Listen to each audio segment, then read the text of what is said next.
What's up, everybody? Welcome back to another Pitching Ninja's Filthiest Pitches of the Day. I am Pitching Ninja, and I'm here with Will Leahey. What's happening, Will? Ninja, I'm feeling good, man. I'm feeling lucky. Not as lucky as this passionate Mariners fan yesterday who caught not just a foul ball, but consecutive foul balls. Look at this. He's got both! He got them both! You ever catch any foul balls, Ninja? I have caught a foul ball, and I've been to a lot of baseball games. Catching two consecutively is insane. Ninja, I was at a Met game a couple years ago, and in batting practice, somebody hit a foul ball. I ran up to go get it. At the same time, about 7 little kids ran up to get it, but I was the first one to get it. And I was psyched. I've never gotten a ball, and I was about to turn to give it to one of the kids, and they all scattered because I stole. And then everyone literally thought I was the D-bag stealing from kids. And that wasn't the plan, guys. Anyone in my section, if you remember this face, I was trying to give the ball to a kid. You're still apologizing for this years later. I think thou dost protest too much, Will. Now onto my whip around the league. We're going to start with Jose Berrios, who had 4 Ks in 7 innings, giving up 2 runs on 3 hits. He had this painted front door two-seamer and this literal back foot slurve. Look at that, adding injury to insult. He faced Corbin Burnes, who only had 2 Ks in 6 innings, giving up 1 run. He had these curveballs, but Burnes with only 2 Ks? I think that's the fewest Ks he's had in a start in forever. Matt Manning had 5 Ks in 5 2/3 innings, giving up 3 runs. He had this fastball that hitter was just a little bit tardy on this.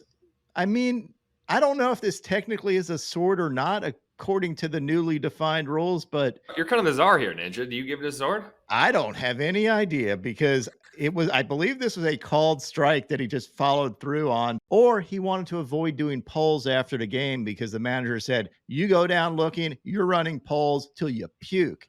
He also had this curveball and slider.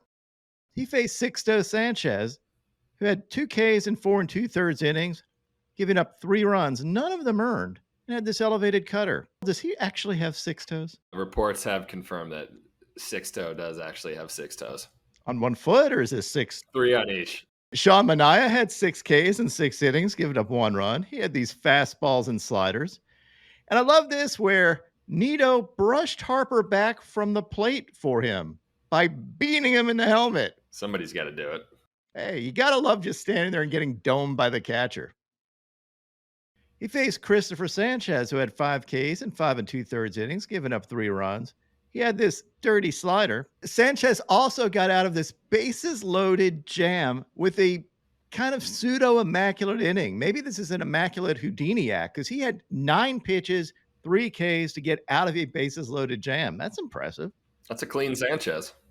Zack Eflin had 2 Ks in 5 innings, giving up 3 runs. He had this painted cutter. He faced Cutter Crawford, who had 6 Ks in 6 1/3 innings, giving up 4 runs. He had this painted fastball and this painted slider. Not the dominant Cutter Crawford that we had been seeing. Sense a little fade in his game right now. What do you think, Will? He was due. He had to get above his 2 ERA. Yeah, I think so too. Spencer Arguetti, a.k.a. Spaghetti, had 5 Ks in 5 innings, giving up 2 runs. He had these curveballs that were not meatballs, Will. Dakota Hudson had 3 Ks in 5 2/3 innings, giving up 3 runs. He had this curveball and slider. Yoshinobu Yamamoto had 6 Ks in 5 2/3 innings, but gave up 4 runs. Despite the 4 runs, his stuff looked really good, and his command was actually pretty solid. He had this painted sinker, this painted slider, this painted barrel-locking curveball, as well as these nasty splitters. He faced Jordan Hicks, who had 4 Ks in 5 innings, giving up 2 runs.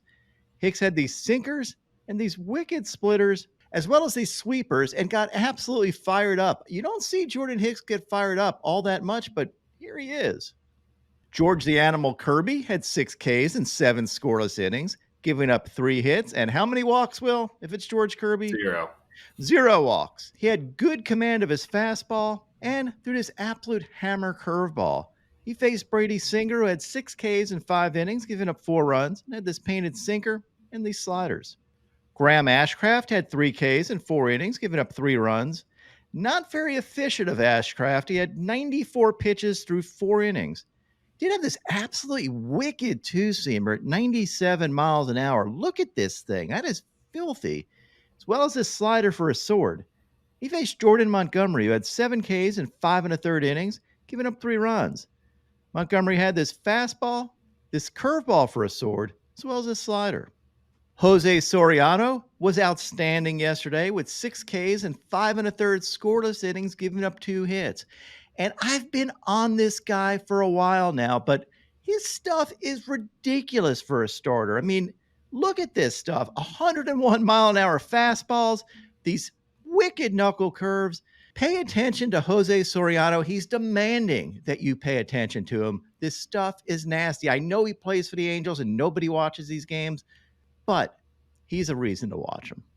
He faced Matthew Liberatore, who had 1 K in 3 1/3 innings, giving up 4 runs. He had this slider, but he gave up 4 runs, so it means the Angels kind of own the lib.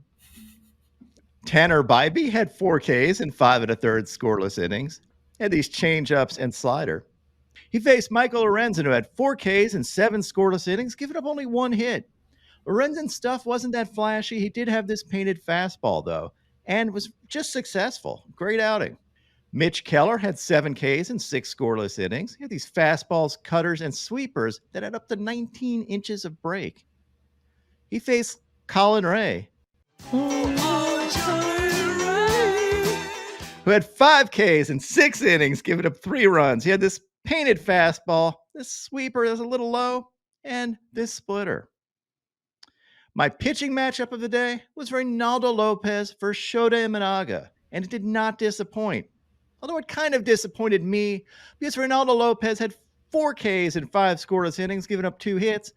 And if he got 5 Ks, I would have won my K-prop parlay. But they pulled him after 71 pitches because they wanted me to lose. Because Ronaldo Lopez pitched really well. He had this fastball, this painted slider, and this slider for a sword, as well as an Expelliarmus slider. All the pitching ninja trick sliders he had. Great stuff.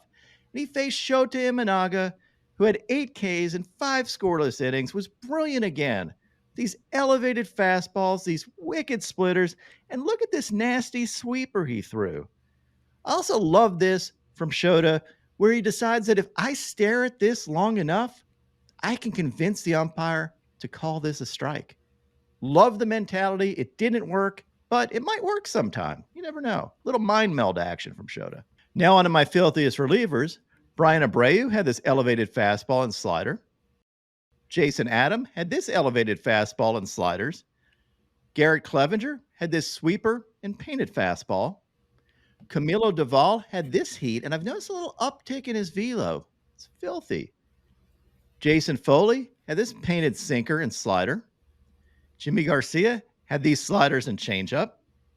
Tim Herron had this curveball and fastball. Ray Kerr had these fastballs and curveball. I mean, he needs to start batting, right, Ninja? Raker? I did not even think about that. That's a bad name for a pitcher, a great name for a hitter. Craig Kimbrell had these fastballs. Adam Ottavino had this wicked slider. Yuki Matsui had this slider. Tyler Rogers had this rising slider, and also here's a side view of it, and you can see how it rises. Filthy. Look at how low he releases that ball to the ground. Jordan Romano had this 98-mile-an-hour heater pretty much right down the dick. It was taken for a strike. Taylor Scott had these fastballs and slider. And Andres Munoz had this painted two-seamer and slider. My top 5 filthiest pitches of the day yesterday. At number 5, we have Emmanuel Clase and these 100-mile-an-hour cutters. Never forget, this man throws absolute flames, and they cut. It's not fair. At number 4, we have Jose Soriano's stuff. I mean, dude looks like a closer as a starter. Nasty stuff. Number 3, Jose Berrios' back foot slurve. Literal back foot. At number 2, we have Blake Treinen, the artist formerly known as the Witch, with this sinker-slider combo. He gets the sword on this slider, and when you overlay him, you see why he would get a sword on it. Look at how these pitches crisscross on the way to the plate. I mean, good luck facing this dude. And at number 1, we have Justin Martinez. This man deserves all the props in the world for his filthy stuff. Pitches on the West Coast. A lot of East Coast guys don't get to see him, but 102-mile-an-hour sinkers moving like a little bit like Clay Holmes' sinker. And look what he does to Elly de la Cruz. Look what they've done to my boy. This is a 99-mile-an-hour front door two-seamer, getting Elly to spin out of the way of a pitch that's pretty much middle. And then what does he do? He backs it up with this splitter that is just mean. You shouldn't do this to one of the greatest hitters in baseball, one of the most fun guys to watch, and you're making him look terrible. That's just mean, Justin, but you win Filthiest Pitcher of the Day because this stuff is just disgusting. Ninja, was that a Godfather impression? It was a Godfather impression. That might be the worst impression I've ever heard, Ninja. We're going to do a side-by-side here, and it's not going to look good. Look what they've done to my boy. Look how they massacred my boy. And now, my pitching ninja moment of Zen. Brandon Goden with his fantastic play on the name Mastroboni. So from Bush to our old friend Miles Mastroboni. But Brad Hand is no longer here. Pierce Johnson's on the IL, so it's a solo mission for Mastroboni tonight, which is kind of fitting, I suppose. My picks of the day today are a 3-leg parlay. I'm going to start with Reese Olson for 5 Ks or more, then take Reed Detmers for 6 Ks or more, and top it off with Hunter Green for 6 Ks or more. What would your picks of the day be?